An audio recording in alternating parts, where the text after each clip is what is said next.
This is a dangerous journey. The smuggler, discouraging me from embarking on it, knows best. His friend was recently gunned down during a similar trip. He himself only survived by the skin of his teeth.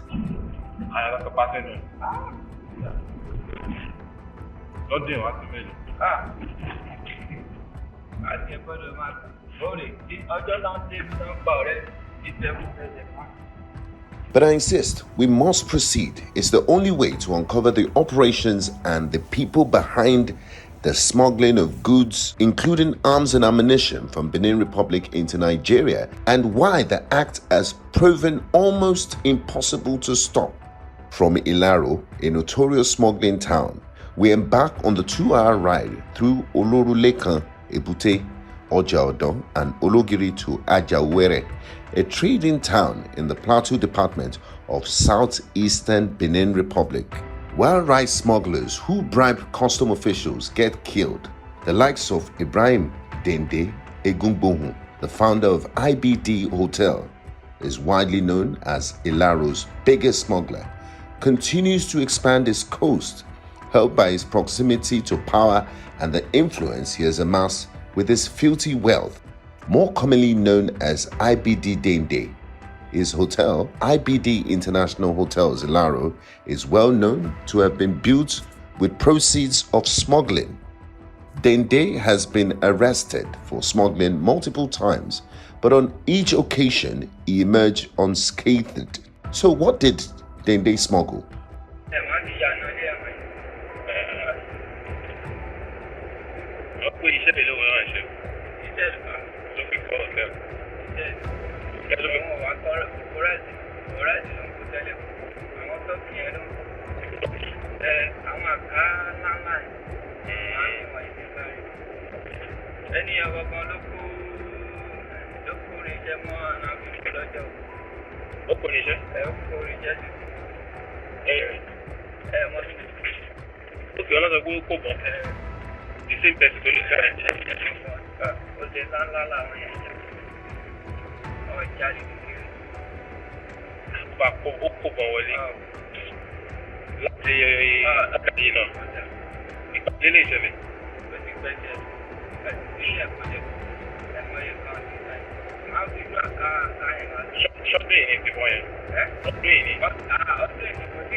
On smuggling day, November 16, 2022, we arrived at a Beninese market in Ajawere, housing hordes of stalls filled to the brim with ready for smuggling rice.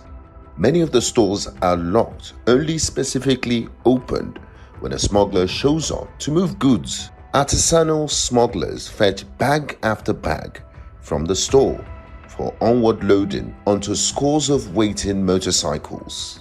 At exactly 10:35 a.m., dozens of motorcycles, not just ours, disappear from Ajawere. I hop onto 2 waiting motorcycles behind them, thus kickstarting nearly 2 hours of journey into thick, narrow footpath forest, bypassing the major road to Ojaodo. We'd only reading a quarter of an hour when we ran into the first casualty of our journey, truncated by the sight of a rickety motorcycle that had crumbled under the weight of 600 kilograms of rice. We spent some minutes helping them attain balance before resuming the journey. But no sooner had we resumed than we ran into another struggling motorcycle, this time sprawling on the ground. 1, 2, 1, 2, 5 of us belt out until we lift the fallen motorcycle up. It soon becomes the defining fixture of the trip. Every 5 or 10 minutes, we run into a broken down vehicle. Most times we stop, especially if we sense the victim is in a real strop.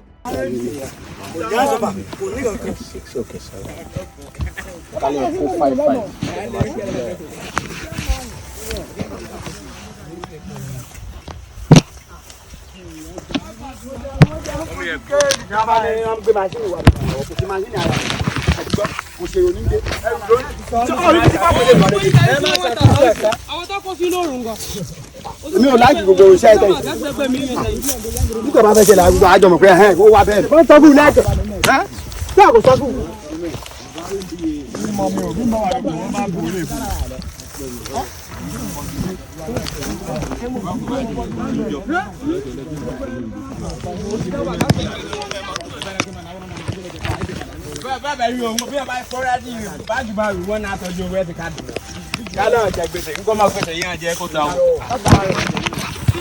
Iko ma ye ma ti en gba la wa da.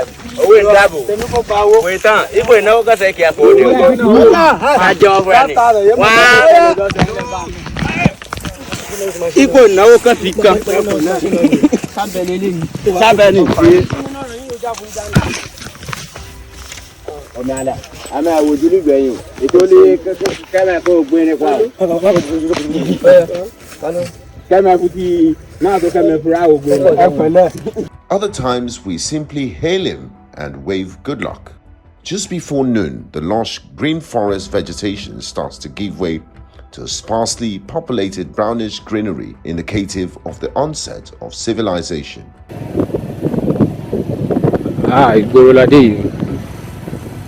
The bush part empties into untarred, dusty brown roads by an immigration signpost, closed out by a rundown abandoned building. The farther we drive en route to Ojaodo, the higher the number of smuggler machines trooping in from adjoining footpaths.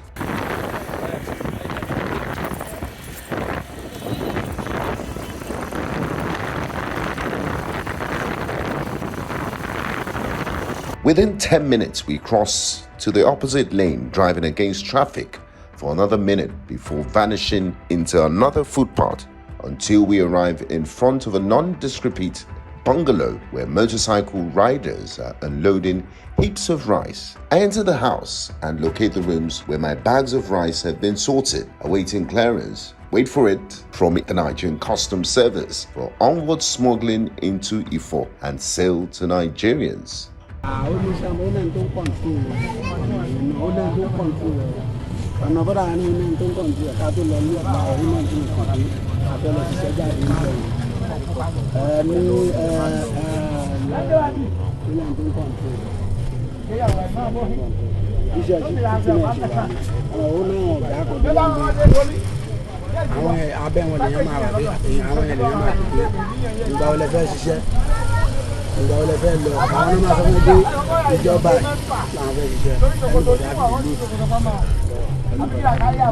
So that táwọn yẹn bá ti lọ kò sí problem.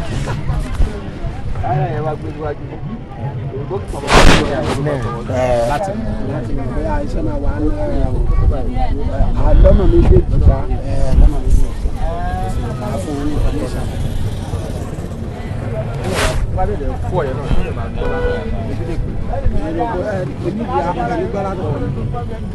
Kò sí nǹkan tó ń wú èmi gan lórí tá a ṣe ń lé lọ́la yẹn kẹ́lì tó lọ ní.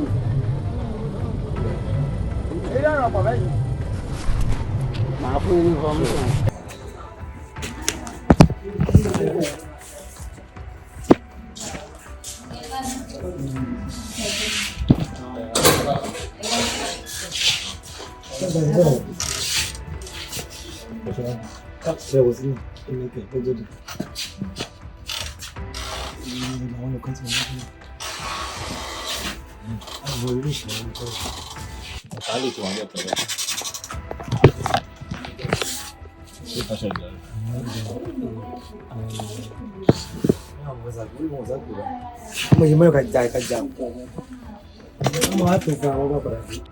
On the 5th of April 2023, I resume in Ilaro to redo my aborted rice smuggling. It takes only 6 days this time before custom officers grant us permission for smuggling by road. On the morning of Tuesday, April 11, 2023, after permission from customs, cars filled with rice leave Ilaro for the market in Ifo via a bush path in a village called Otei.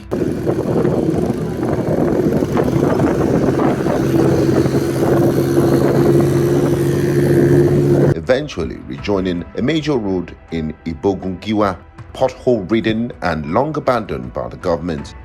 The Ibogungiwa-Ifo Road is a notorious smuggling route, evidenced by the absence of private or public vehicles on the entire stretch of the road.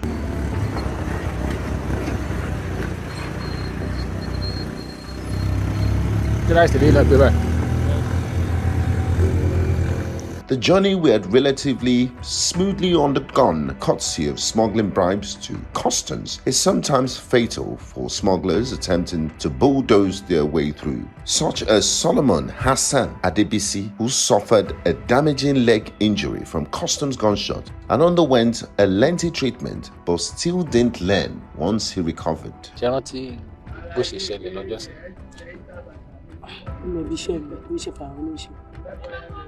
Èmi dẹ́ wà lé bó ṣe mo sápò náà bẹ̀ náà bí olè ẹ̀gbọ́n ẹ̀kan ló wá bá mi pé ó ní accident kẹ̀ pé ìpínlẹ̀ ìṣẹ̀lẹ̀ náà ti ń bọ̀ láti fi iṣẹ́ níbẹ̀rẹ̀ àwọn custom kan ní mọ́tò kan ti gbà níbi accident bàtọ́dẹ̀ wá gbé dèmọ́ aláfáwọn ní hospital ilẹ̀ tó débẹ̀ bó ṣe wọlé sí wọlé ṣá accident yẹn pọ̀ ọkàn mi ò ní gbọ́ tí mo pé kò lè yè ṣá.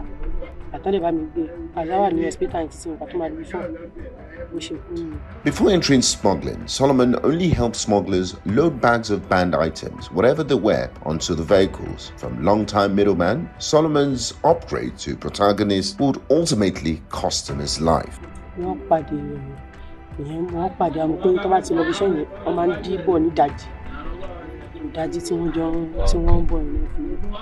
Rice the long.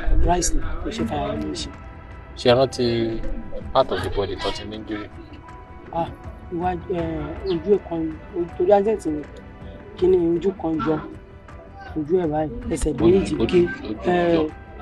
méjì gé apá gbẹ̀sà ó gé sọ́tọ̀ jẹ́ pé kí epo gbé sọ́tọ̀ ó gé sínú bàtà fẹ́ bọ́ ṣòkòtò nídìí ẹ̀gàn wọ́n fi sísọ́ọ̀sì ya ṣòkòtò nídìí ẹ̀. Hassan died at the age of 32 that evening after 2 decades of a career in and around smuggling. Could Hassan have chosen a respectable venture, and did his wife ever try to discourage him from the crime?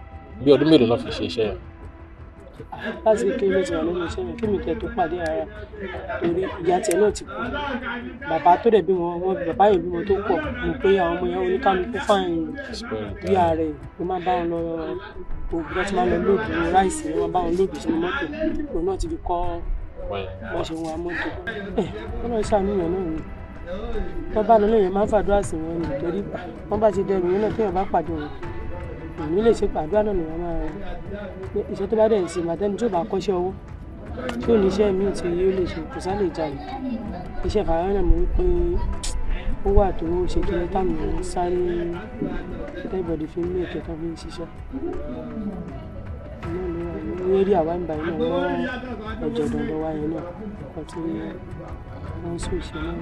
Akonde Akin Sanyolu, Principal Consultant Director at Ale Farms Nigeria Limited, says smuggling is very bad and should be seriously discouraged.